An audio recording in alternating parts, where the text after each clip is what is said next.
کہ ہماری آبادی اتنا ہو جائے، ہمارا گھر اتنا چڑا ہو جائے، ہمارا علاقہ اتنا چڑا ہو جائے، ہمارے پاس اتنا مال آ جائے، کہاں سے آئے، کیسے آئے، جائز آئے، ناجائز آئے، حلال آئے، حرام آئے، کوئی تمیز نہیں ہے، اور رمضان کا مہینہ ہو یا غیر رمضان کا مہینہ ہو، کیا اسی لیے ہماری پیدائش ہوئی ہے؟ کیا ہماری تخلیق کا مقصد یہی ہے؟ اللہ رب العالمین نے سورہ قرآن کے اندر تو واضح طور پر ارشاد فرما دیا تھا، وما خلقت الجن والانس الا ليعبدون، کیا میں نے تمہیں اپنی عبادت کے لیے نہیں پیدا کیا ہے؟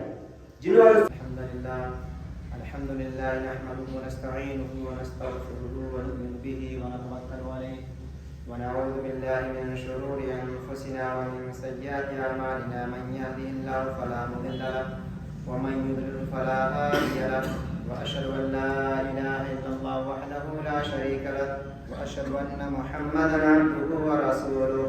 أما بعد، فإن خير الحديث كتاب الله، وخير الهدي هدي محمد صلى الله عليه وسلم، وشر الأمور محدثاتها، وكل محدثة بدعة، وكل بدعة ضلالة، وكل ضلالة في النار. أعوذ بالله من الشيطان الرجيم. بسم الله الرحمن الرحيم. يا أيها الذين آمنوا إذا نودي للصلاة من يوم الجمعة فاسعوا إلى ذكر الله وذروا البيع، ذلكم خير لكم إن كنتم تعلمون.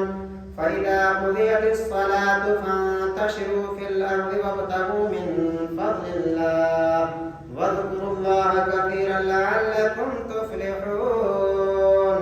وإذا رأوا تجارة أو لهوا انفضوا إليها وتركوك قائما، قل ما عند الله خير من اللهو ومن التجارة والله خير الرازقين. وقال الله تبارك وتعالى في موضع آخر: بسم الله الرحمن الرحيم. يا أيها الذين آمنوا كتب عليكم الصيام والذين من قبلكم لعلكم تتقون. حاضرین جمعہ، عزیز بچوں، دوستو، ہر قسم کی تعریف توصیف کی بجائے بڑائی اس ایک اللہ وحدہ لا شریک کے لیے ہے جو تمام کائنات کا پالنہار ہے. انگنت لاتعداد السلام نازل ہو تمام کے تمام انبیاء پر، خصوصاً آخری نبی احمد مصطفیٰ محمد مصطفیٰ صلی اللہ علیہ وسلم پر، جن کے بعد کوئی دوسرا نبی آنے والا نہیں. میرے بھائیوں اور دوستوں، رمضان کا آمد ہے. ہر مومن مسلمان خوشی اور مسرت محسوس کر رہا ہے، اور اس کی نگاہیں بے چین و بے قرار اس بنیاد پر ہے کہ عنقریب چاند نظر آئے گا اور رمضان شروع ہو جائے گا.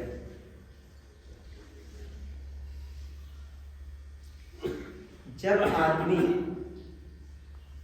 یہ جانتا ہے کہ آج میرا کوئی عزیز میرے گھر آنے والا ہے، انسان کو اپنے اس مہمان کی ضیافت، اس کی خاطر، اس کی تواضع کے لیے وہ اپنے گھر کی صفائی ستھرائی اور اس کے لیے ہر چیز کا اہتمام اور انتظام کرتا ہے کہ میرا مہمان جو اب عنقریب آنے والا ہے اس کے لیے کیا کچھ نہ کیا جائے کہ وہ خوش ہو کر ہمارے گھر سے جائے اور تعریف کرتے ہوئے جائے اور وہ خوش اور مسرت محسوس کرتے ہوئے جائے کہ میرے اس بھائی نے جس کے یہاں میں مہمان بن کر گیا تھا انہوں نے میری اچھی ضیافت کی.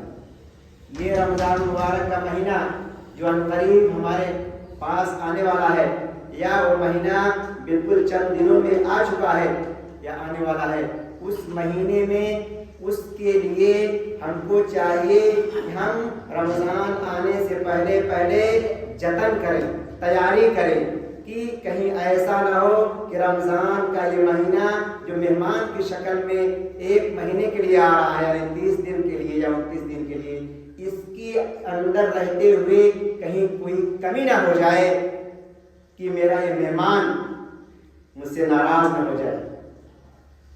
کوئی ضیافت میں کمی نہ رہ جائے، اس کی عبادات میں، اس کے اندر تلاوت کرنے میں، اس کے اندر روزہ رکھنے میں، اور ہر وہ کام جس کو شریعت مطہرہ نے کرنے کے لیے کہا ہے کہیں چوک نہ ہو جائے۔ ہمیں چاہیے کہ رمضان آنے سے پہلے پہلے ہم اس کی تیاری کریں۔ آپ صلی اللہ علیہ وسلم اپنے صحابہ کرام کو بسا اوقات یہ کہا کرتے تھے کہ لوگوں، میرے صحابہ کرام، ایک مہینہ آ رہا ہے جسے رمضان کہا جاتا ہے، اس میں ایک ایسی رات ہے جو 1000 راتوں سے بہتر ہے، اس کے لیے کوشاں ہو جاؤ، تیار ہو جاؤ، کمر کس لو۔ آپ صلی اللہ علیہ وسلم رمضان کے آنے سے پہلے پہلے روزے رکھنے کی اور اس کے اندر عبادات کرنے کے لیے اپنی کمر کو کس لیا کرتے تھے، مراد کی پوری طرح سے تیار ہو جایا کرتے تھے۔ شاپنگ، لین دین، خرید و فروخت، عموماً رمضان میں آپ صلی اللہ علیہ وسلم ان تمام کو وقت پر استعمال کیا کرتے تھے، وقت آنے پر کیا کرتے تھے، ورنہ بالکل بالائے طاق رکھا کرتے تھے اور صرف عبادات میں اس پورے مہینے کو صرف کیا کرتے تھے۔ آپ صلی اللہ علیہ وسلم کے معمول تھا کہ رمضان آنے سے پہلے پہلے رمضان کے اندر کہیں ایسا نہ ہو کہ روزہ رکھنے میں، عبادات کرنے میں کچھ کمی نہ رہ جائے، اس سے پہلے ٹریننگ آپ کر لیا کرتے تھے۔ شعبان کے مہینے میں بکثرت روزہ اسی بنیاد پر رکھا کرتے تھے کہ آنے والا رمضان اس کے سواگت میں، اس کے استقبال میں۔ آپ صلی اللہ علیہ وسلم 1 تاریخ سے لے کر 15 شعبان کی تاریخ تک مسلسل روزہ اسی لیے رکھا کرتے تھے کہ رمضان کا مہینہ آ رہا ہے۔ صحابہ کرام جب آپ صلی اللہ علیہ وسلم کو، خود اماں عائشہ صدیقہ رضی اللہ تعالی عنہا جب آپ کو مسلسل روزہ رکھتے ہوئے دیکھتی تو یہ خیال، یہ گمان آنے لگتا تھا کہ لگتا ہے کہ رسول اللہ صلی اللہ علیہ وسلم اب افطار نہیں کریں گے، لگتا تھا کہ آپ صلی اللہ علیہ وسلم اب روزہ بند نہیں کریں گے۔ مسلسل آپ کا یہ روزہ دیکھ کر یہ گمان کیا کرتے تھے۔ آپ صلی اللہ علیہ وسلم بسا اوقات 1 تاریخ سے لے کر آخر رمضان، 1 شعبان سے لے کر شعبان کی آخری یعنی 30 مسلسل روزوں کا اہتمام کیا کرتے تھے۔ اور آپ صلی اللہ علیہ وسلم نے پھر دوسرے صحابہ کرام کو روکا کہ لوگوں 1 سے لے کر 15 شعبان تک آپ روزہ رکھیے، پھر آپ روزہ ترک کر دیجئے، تاکہ کہیں ایسا نہ ہو کہ بدن لاغر نہ ہو جائے، بدن کمزور نہ ہو جائے، جس جواب نہ دے کہ رمضان کا روزہ جو فرض ہے اس کے رکھنے میں دقت نہ محسوس ہونے لگے۔ آپ صلی اللہ علیہ وسلم نے صحابہ کرام کو تلقین بھی دلائی اور ان کی اس طرح سے تربیت کی۔ معاملہ یہ رہا کہ صحابہ کرام آپ صلی اللہ علیہ وسلم کے بتائے ہوئے نقش قدم پر عمل کیا، اور اللہ رب العالمین نے ان صحابہ کرام کے اسی بنیاد پر، اسی عمل کرنے کی بنیاد پر، رسول اللہ صلی اللہ علیہ وسلم سے اس طرح سے چمٹ جانے پر، آپ صلی اللہ علیہ وسلم کی بات کہنے کے بعد صحابہ کرام کو اس طرح سے اس پر عمل کرنے پر، اسی لیے اللہ رب العالمین نے رضی اللہ عنہم ورضوا عنہ کا یہ نعرہ دے دیا۔ قرآن کے اندر ارشاد فرما دیا کہ اللہ ان سے راضی ہو، ان سے راضی۔ بس اسی بنیاد پر کہ صحابہ کرام کے سامنے رسول اللہ صلی اللہ علیہ وسلم جن عمل کو کرنے کے لیے کہا اور جس طرح سے کرنے کے لیے کہا، صحابہ کرام نے ہو بہو ویسے ہی ادا اور عمل کیا، یہاں تک کہ اللہ رب العالمین نے رضی اللہ عنہ ورضوا عنہ کا لقب دے دیا۔ میں یہ کہہ رہا تھا کہ رمضان کا مہینہ آنے سے پہلے پہلے اس کی تیاری کی جائے، اس کے اندر جو کچھ عبادات کرنی ہے اس پر مکمل طور پر اپنے آپ کو تیار کر لینا ہے۔ آج ہمارا معاملہ عجیب ہے کہ جب رمضان کا مہینہ شروع ہوتا ہے تب ہمیں خریداری کا یاد آتا ہے، ہمیں احساس ہوتا ہے عید آنے والی ہے، پھر ہمیں احساس ہوتا ہے اسی رمضان کے مہینے میں اگر ہم اپنے اولاد کو اور خود ہم اپنے آپ کو، اپنے والدین کو کپڑے وغیرہ نہ خریدا تو کب خریدیں گے۔ اسی رمضان کے مہینے کو خاص کرتے ہوئے وہ شاپنگ کی دکانیں جو ہوتی ہیں جس پر کپڑے وغیرہ اور دیگر سامان ملتے ہیں، وہ لوگ بھی اسی رمضان کی شروعات میں ہی ساری چیزیں لاتے ہیں کہ مسلمان قوم اب بیدار ہو رہی ہے، اب اسے احساس ہو رہا ہے ہمارے خوشی کا دن، عید کا دن آ رہا ہے اور ہمیں بازار جانا چاہیے۔ پرتاپ گڑھ کی گلیاں، ہر وہ گلی جو کپڑوں اور دیگر چیزوں سے بھری پڑی ہوئی ہے، عوام ان گلیوں میں خاص کر مسلمان بہنیں، عورتیں نظر آتی۔ آخر کیا یہ رمضان کا مہینہ شاپنگ کا مہینہ ہے؟ کیا یہ مہینہ خرید و فروخت کا مہینہ ہے؟ کیا یہ مہینہ بس اسی خوشی اور عید کی خوشیاں منانے کے لیے ہے؟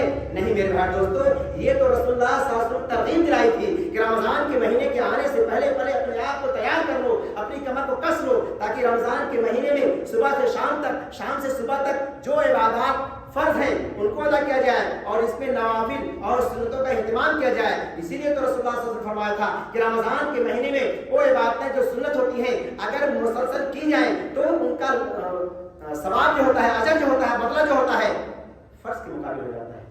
اور فرض جو ادا کیے جاتے ہیں اس کا مقابلہ 10 گنا نہیں 100 گنا سے زیادہ ہو جاتا ہے. اسی لیے تو اللہ کے رسول صلی اللہ علیہ وسلم نے فرمایا تھا کہ لوگوں تم اس رمضان کے مہینے میں جو عبادت کرتے ہو اس کا ایک ہی نہیں ملتا، 100 ملتا. مثال بھی دیا اللہ رب العالمین نے قرآن مجید کے اندر کہ تم ایک دانہ بوتے ہو، اس ایک دانے میں 7 بالیاں کرتی ہیں، 7 بالی میں 100 دانے ہوتے ہیں، وہ 700 دانے ہو گئے. ایک دانے پر 700 دانے. اللہ رب العالمین ایک عبادت پر 700 نہیں 7000 بھی دے سکتا ہے. بس ہمیں کرنا ہے یہ سوچتے ہوئے کہ رسول اللہ صلی اللہ علیہ وسلم نے اس مہینے میں ترغیب دلائی ہے بکثرت عبادات کے لیے، بکثرت تلاوات کے لیے، بکثرت اور دیگر صدقات خیرات کے لیے. اس پر عمل کرنا چاہیے. صحابہ کرام کا کیا معاملہ تھا؟ صحابہ کرام اپنے ان تمام کاموں کو چھوڑ دیا کرتے تھے جو 11 مہینے میں کیا کرتے تھے.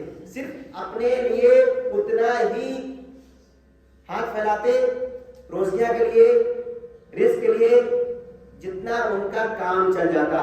باقی رسول اللہ صلی اللہ علیہ وسلم کے بتائے ہوئے طریقے کے مطابق مسجدوں کو آباد کیے ہوئے کرتے تھے، تلاوت سے اپنی زبان کو ترک کیا کرتے تھے. یہاں تک کہ صحابیات جب اپنے کھانے پینے کی دیگر چیزوں میں جب لگتی تھی تو ان کی زبانوں پر تسبیحات ہوا کرتے تھے، سبحان اللہ، الحمدللہ، اللہ اکبر، یہ تسبیح، تحمید، تہلیل، تکبیر وغیرہ ہوا کرتے تھے. آج ہمارے یہاں کا یہ معمول ہے، کہنے کی ضرورت نہیں ہے. ہر کس و ناقص اپنے گریبان میں ڈھانک لے، اپنے گھر کا محاسبہ کر لے، اپنے علاقے کا محاسبہ کر لے، اپنے پڑوس کا محاسبہ کر لے تو خود بخود اس کے سامنے ایک کھلا رزلٹ آ جائے گا کہ اس کے یہاں کیا ہو رہا ہے. رمضان کے مہینے میں ہر کوئی شاذ و نادر کم و بیش صرف اس فطرے میں مبتلا ہے کہ ہماری آبادی اتنا ہو جائے، ہمارا گھر اتنا چڑا ہو جائے، ہمارا علاقہ اتنا چڑا ہو جائے، ہمارے پاس اتنا مال آ جائے. کہاں سے آئے، کیسے آئے، جائز آئے، ناجائز آئے، حلال آئے، حرام آئے، کوئی تمیز نہیں ہے. اور رمضان کا مہینہ ہو یا غیر رمضان کا مہینہ ہو، کیا اسی لیے ہماری پیدائش ہوئی ہے؟ کیا ہماری تخلیق کا مقصد یہی ہے؟ اللہ رب العالمین نے سورہ قرآن کے اندر تو واضح طور پر ارشاد فرما دیا تھا، وما خلقت الجن والانس الا ليعبدون. کیا میں نے تمہیں اپنی عبادت کے لیے نہیں پیدا کیا ہے؟ جنوں اور انسانوں کی تخلیق صرف اور صرف عبادت کے لیے نہیں پیدا کیا ہے. میرے بھائیوں، اس کے باوجود ہم جانتے ہیں، ہم سمجھتے ہیں، ہمارے پاس تمام علم ہیں. کوئی مولوی بیان کرنے لگے اس سے بڑھ کر ہم بیان کرنے لگتے ہیں. ہمارے پاس اتنا علم ہے اور ہم ظاہر ہی کرتے ہیں، لیکن اس علم کا استعمال کیوں نہیں میرے بھائی دوستو؟ اس علم کا خالی بس دکھاوے کے طور پر ہے. اس کو عمل میں لائیے، اس کو عمل میں لائیے تاکہ اللہ رب العالمین کے ہاں اجر کبیر مل سکے. میں یہ کہہ رہا تھا کہ صحابہ کرام کا یہ عمل لوگوں کے لیے مثال ہے. صحابہ کرام کا ایک ایک عمل جس طرح سے رسول اللہ صلی اللہ علیہ وسلم کر کے دکھلایا مثال ہے.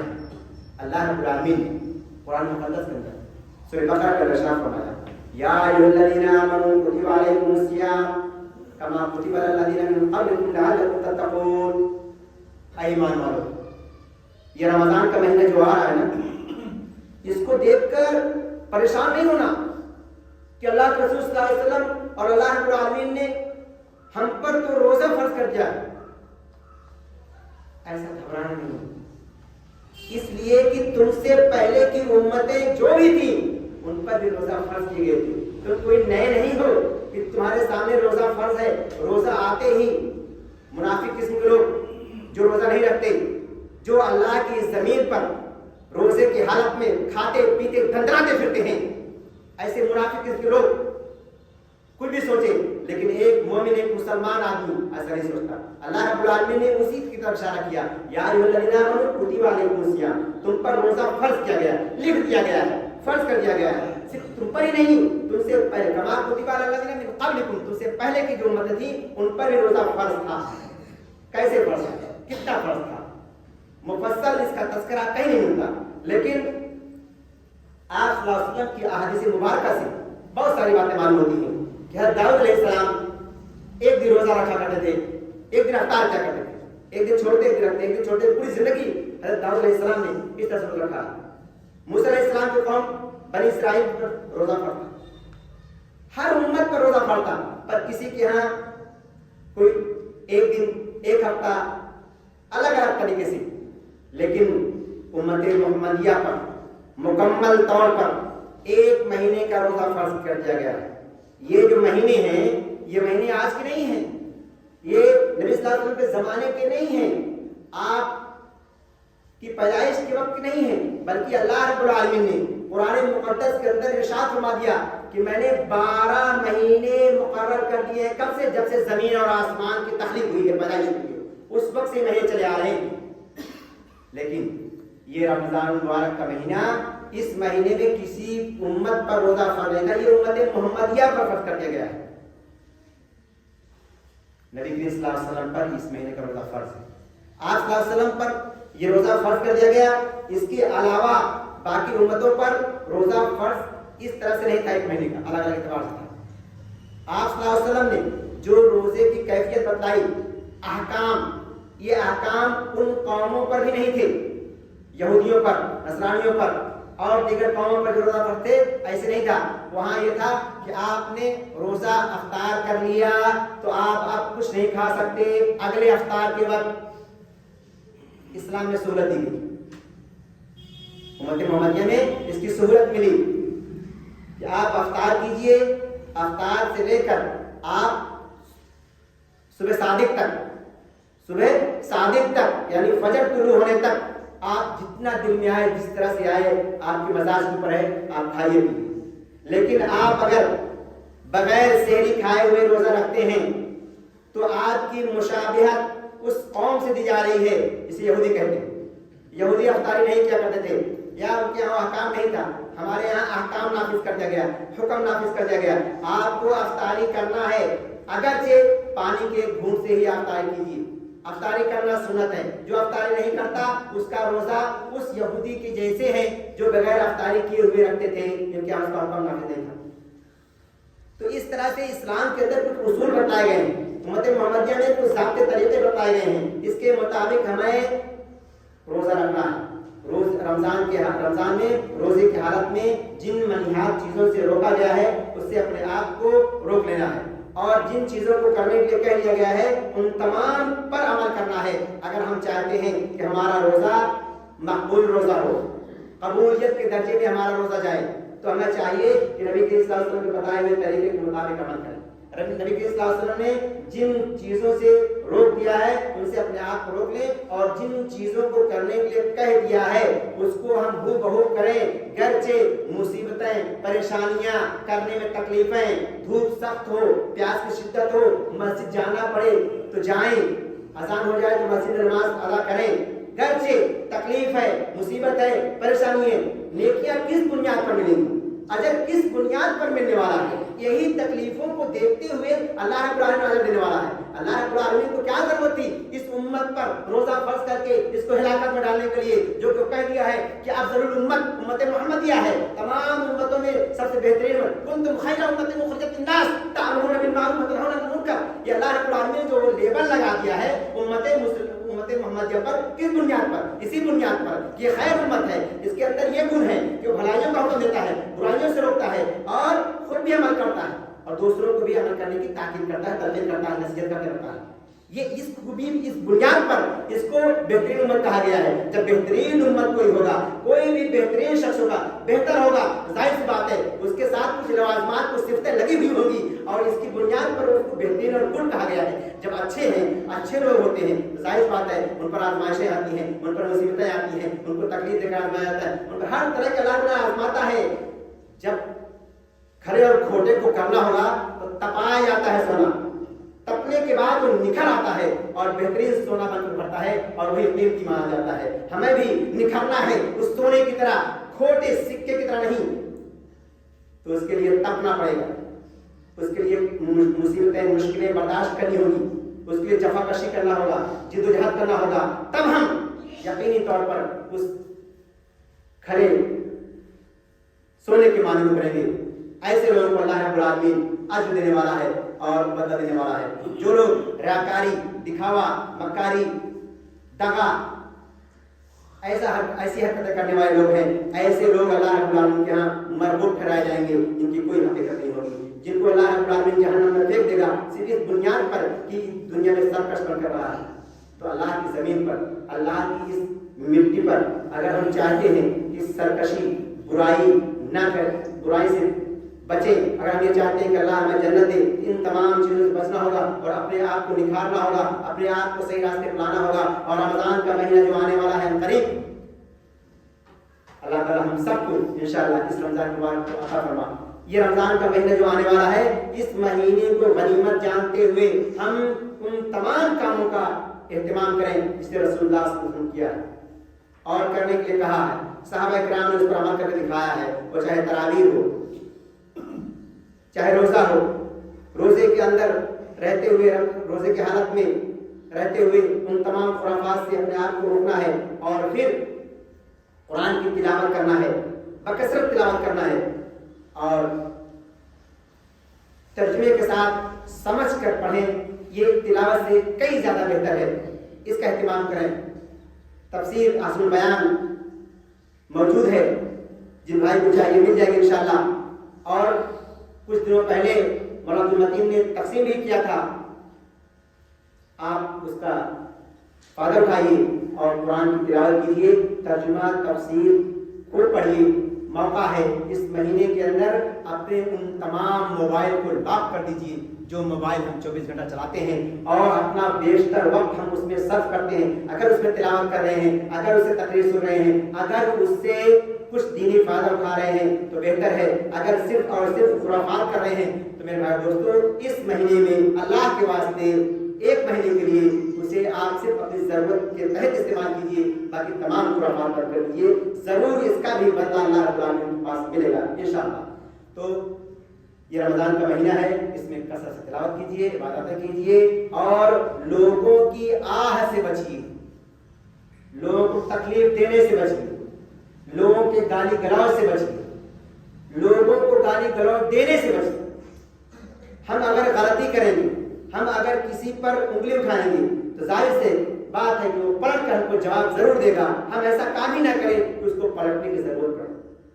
ہم ایسا کوئی عمل اپنے ہاتھ سے، اپنے زبان سے، اپنے آپ سے ایسا نہ کریں کہ سامنے والا مکر کر ہم کو جواب دے اور گالیوں سے ہمارا سواگت کرے، اور خود بھی نہ دیں اور ایسا موقع نہ دیں کہ سامنے والا ہم کو کہے۔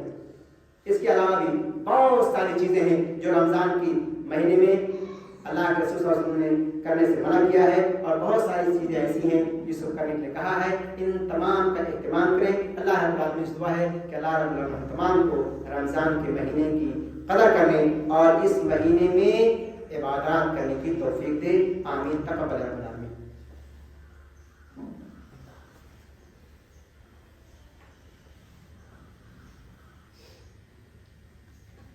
الحمد للہ